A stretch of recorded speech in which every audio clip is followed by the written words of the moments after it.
வணக்கம் ஃப்ரெண்ட்ஸ், வணக்கம். இடும்பாவனம் கார்த்திக். யார் இந்த இடும்பாவனம் கார்த்திக்?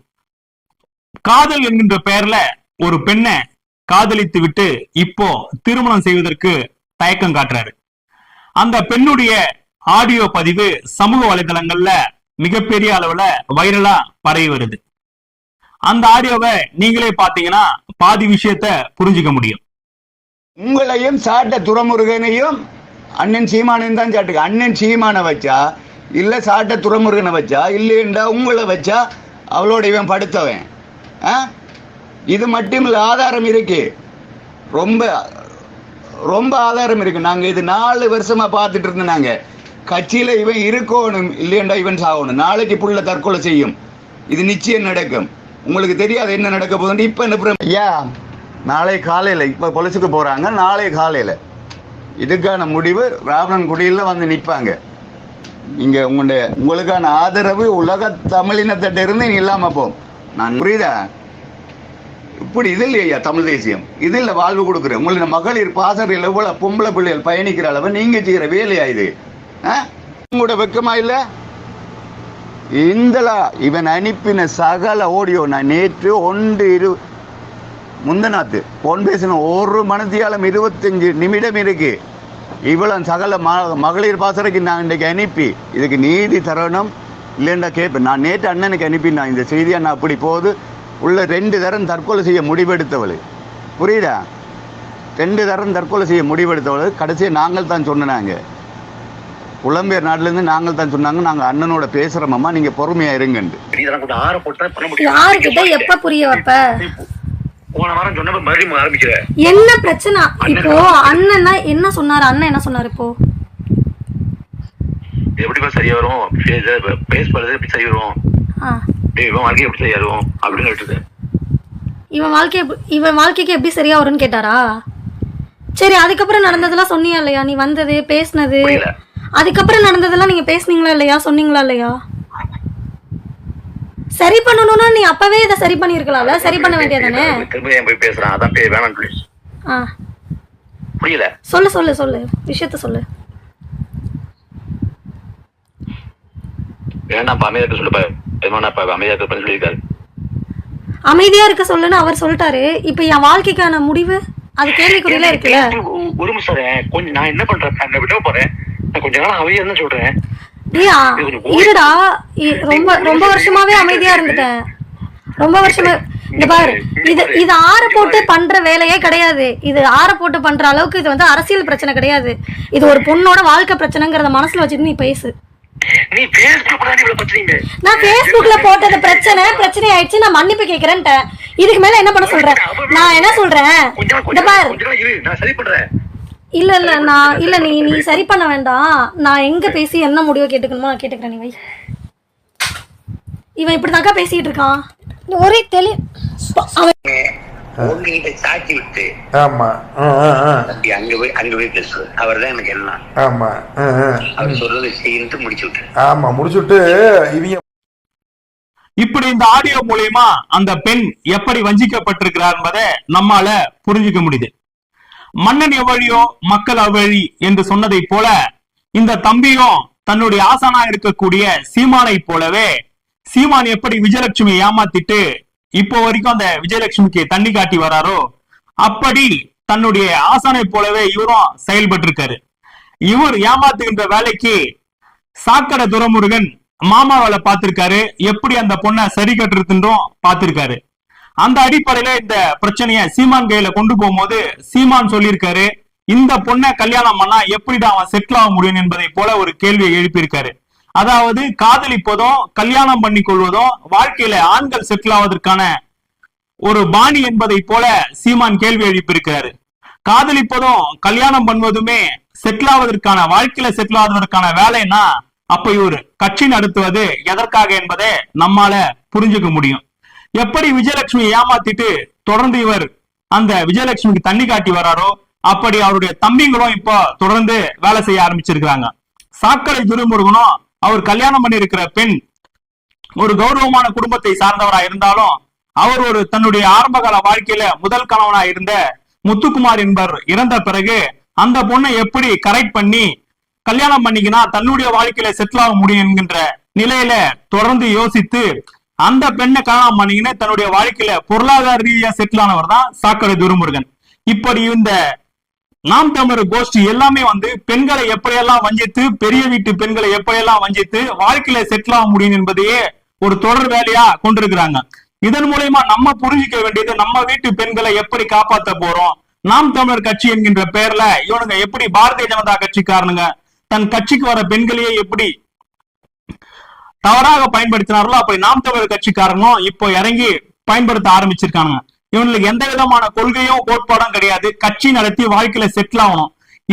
ஈழத்தமிழர் பிரச்சனையை எல்லாருமே ஒரு உணர்வு ரீதியா பார்க்கும்போது பொருளாதார ரீதியா பார்த்தவங்க தான் சீமானுடைய கட்சிக்காரர்கள்.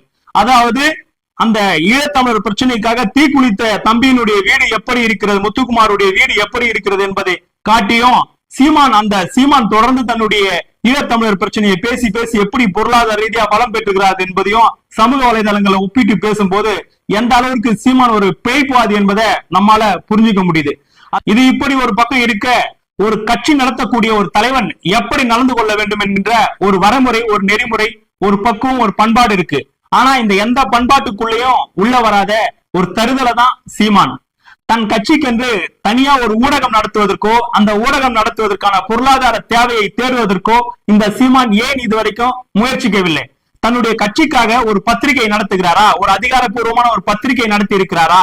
எப்படி இந்த பொருளாதார ரீதியாக ஏமாற்றுகின்ற இந்த பைனான்ஸ் கம்பெனிகள் ஒவ்வொரு ஊரிலும் கேம்ப் அடித்து விட்டு அந்த பொருளாதார ரீதியாக கொள்ளையடித்து விட்டு கேம்பை கலைத்து விட்டு இரவோடு இரவாக ஓடுவார்களே, அவர்கள் எந்த விதமான முன் தயாரிப்போ எதிர்கால திட்டங்களோ செயல்களோ இல்லாமல் எப்படி அவர்கள் தங்களுடைய கம்பெனியை வைத்துக் கொண்டிருப்பார்களோ, அப்படி எப்போது வேண்டுமானால் இந்த நாம் தமிழர் கட்சியை கலைத்து விட்டு ஓடுவதற்கு தயாராக இருப்பதை போல எந்த ஒரு ஊடகமோ, தன் கட்சிக்கென்று ஒரு ஊடகமோ, தன் கட்சிக்கென்று ஒரு பத்திரிகையோ இல்லாமல் இருப்பது அல்ல பிரச்சனை.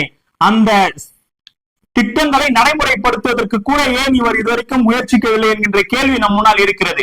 இந்த கட்சி எந்தேனும் ஒரு நாள் ஒரு கண்டன ஆர்ப்பாட்டத்தை நடத்தியது உண்டா? ஒரு மாநாட்டை தமிழ்நாடு முழுக்க இருக்கிற அவருடைய கட்சி தொண்டர்களை கூட்டி தன்னுடைய மாநாட்டை நடத்துவது உண்டா?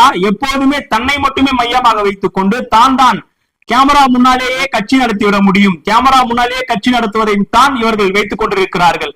எப்படி பெரிய தலைவர்களை பேசுகின்ற போது அதன் மூலமாக ஒரு எதிர்ப்பு வருகிறதோ அந்த எதிர்ப்பை பயன்படுத்தி கொண்டு மலிவாக ஒரு விளம்பரத்தை தேடிக்கொண்டு இவர்கள் தங்களை அடையாளப்படுத்திக் கொள்கிறார்கள். தன்னுடைய கட்சியை இருப்பில் வைத்துக் கொள்வதை போல காட்டிக் கொள்கிறார்கள். நான் ஒன்றை மட்டும் சொல்ல ஆசைப்படுகிறேன், மிக முக்கியமான ஒன்றாக நான் இந்த சமூகத்துக்கு சொல்லிக்கொள்ள ஆசைப்படுகிறேன். கவனிக்கப்படுவது என்பது வேறு, கௌரவிக்கப்படுவது என்பது வேறு.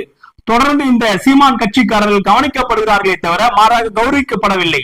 காரணம், கவனிக்கப்படுவது என்று சொன்னால் குப்பை கூலங்களில் உருண்டு பிறண்டால் கூட இந்த சமூகம் கவனிக்கும். சீமானுடைய கட்சியில் இருக்கின்றவர்கள் தொடர்ந்து சமூகத்துக்கு விரோதமாக, பெண்களுக்கு விரோதமாக தொடர்ந்து பேசி, ஈழத்தமிழர்களுக்கு விரோதமாக ஈழத்தமிழர் பிரச்சனைகளை பேசி தன்னுடைய வயிறு வளர்க்கின்ற செயல்களை செய்து கவனத்தில் இருக்கிறார்களே தவிர அவர்கள் கௌரவிக்கப்படுவதில்லை. ஆனால் இவர்கள் நினைத்துக் கொண்டிருக்கிறார்கள் நாம் கௌரவிக்கப்படுகிறோம், கட்சி வளர்ந்து கொண்டிருக்கிறது என்று.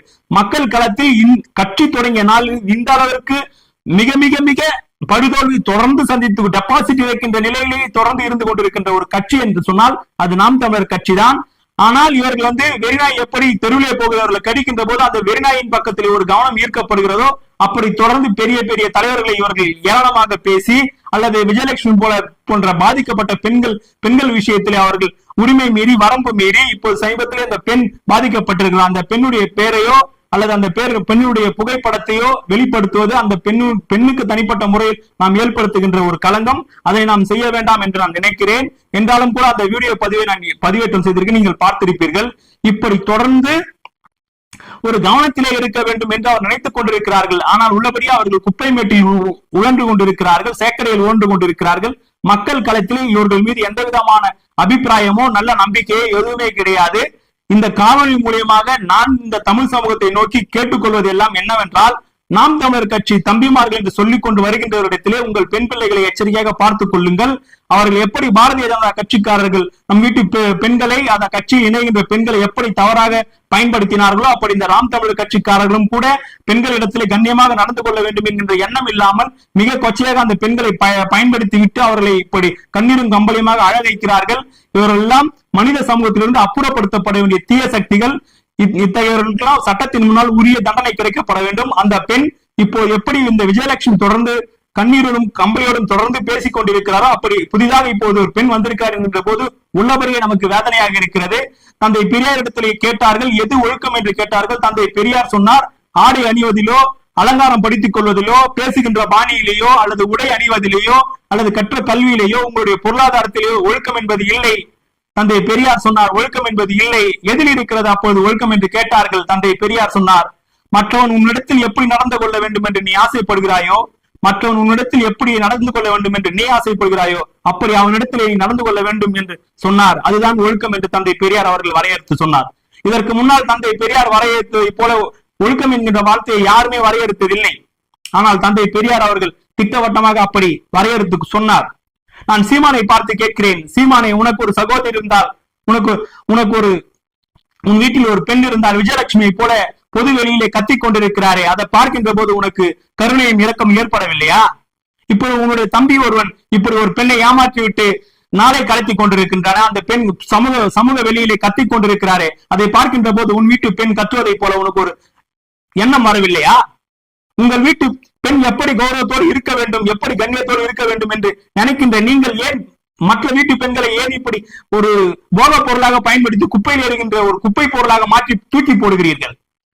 இதுதான் உங்களுக்கு தெரிந்த ஒழுக்கமா? நீங்கள் தான் அந்த நாட்டை ஆளப் போகிறீர்களா? நீங்கள் தான் அந்த நாட்டு மக்களுக்கு பாதுகாப்பாக இருக்க போகிறீர்களா? அந்த பெண்களுக்கு பாதுகாப்பாக இருக்க போகிறீர்களா? உங்களுக்கு என்ன அருகதையும் என்ன பொறுப்பும் இருக்கிறது?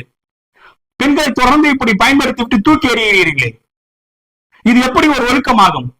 ஒரு தனி மனிதனாக, ஒரு தனி மனிதனுக்கு என்று இருக்கின்ற ஒரு மாண்பு கூட இல்லாத நீங்கள் எல்லாம் ஒரு கட்சியை நடத்தி கொண்டு, ஒரு பேரளவுக்கு ஒரு கட்சியை நடத்தி கொண்டு, ஒரு தலைவன் என்று சொல்லிக் கொண்டு நாங்கள் தான் இந்த சமூகத்தை சீர்திருத்த வந்திருக்கிறோம் என்று சொல்கின்றீர்கள். உங்களுக்கெல்லாம் அவமானமாக இல்லையா? இன்னும் எத்தனை பெண்களை இப்படி நீங்கள் காவு வாங்க போகிறீர்கள்? உங்கள் வீட்டு பெண்கள் எப்படி கௌரவத்தோடு இருக்க வேண்டும் என்று நீங்கள் நினைக்கின்றீர்களோ அப்படி அந்த பெண் மற்ற பெண்களும் அப்படி இருக்க வேண்டும் என்று நீங்கள் நினைக்க வேண்டும். காதல் செய்கிறீர்கள், அவர்களுடைய கற்பில் விளையாடுகின்றீர்கள், ஆனால் அவர்களை தூக்கி எறிகின்றீர்கள். உங்களுக்கு என்ன அருகதை இருக்கிறது மற்ற தலைவர்களை பற்றி பேசுவதற்கு? ஒரு சாதாரண மனிதனாக இருப்பதற்கு கூட நீங்கள் தகுதியற்றவர்கள். ஆனால் நீங்கள் எல்லாம் தான் இப்போது பொதுவெளியிலே வந்து பேசிக் கொண்டிருக்கின்றீர்கள். தலைவர்களை தொடர்ந்து கொச்சையாக பேசிவிட்டால் நாம் வந்து கவனிக்கப்படுவோம் என்று ஒரு அரசியல் பம்மாத்து காட்டிக் கொண்டிருக்கின்றீர்கள். மக்கள் களத்திலே இருந்து நீங்கள் அப்புறப்படுத்தப்படுவீர்கள், வெளியேற்றப்படுவீர்கள். தமிழகம் என்பது, தமிழ்நாடு என்பது பெண்கள் பக்கம் தொடர்ந்து நிற்கக்கூடியது. பெண்களுக்கு தொடர்ச்சியாக நீங்கள் விரோதமாக செயல்பட்டு வருகின்றீர்கள். உங்கள் கட்சி இந்த மாநில சமூகத்திலிருந்து விரைவில் அப்புறப்படுத்தப்படும் என்பதை நேரத்தில் கூறிக்கொண்டு விடைபெறுகின்றேன். நன்றி, வணக்கம்.